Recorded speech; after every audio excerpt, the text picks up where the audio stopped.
Sure, riding e-scooters looks like a lot of fun going from A to B, but there are a lot of concerns surrounding rules and safety on the road.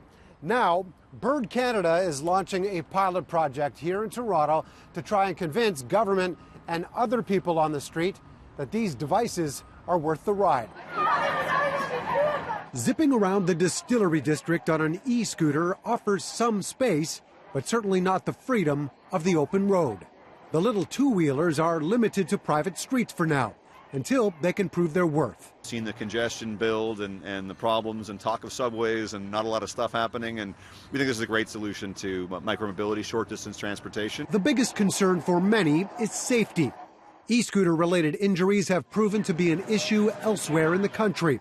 Companies like Bird, running the pilot project here, make a point of promoting the use of bike lanes and helmets on the app. But the responsibility to do so still lies with the user. How much responsibility does a company like Bird Canada take when it comes to safety?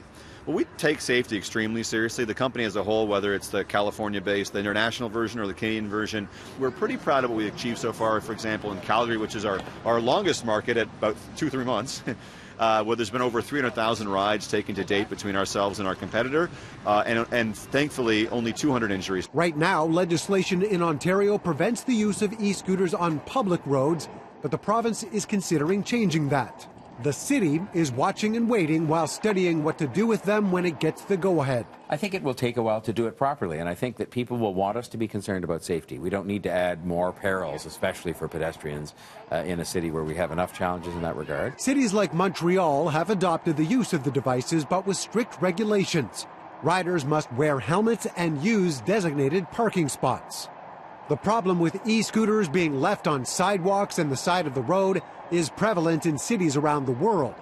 The devices are tracked and allow people to pick them up and drop them off anywhere. It's in our interest not to have scooters clog public spaces. We want this to be a sustainable business, one that's around 5 years from now. Another major company, Lime, just had its pilot project in Waterloo, but it decided not to move ahead because of the legislation in Ontario as it is now.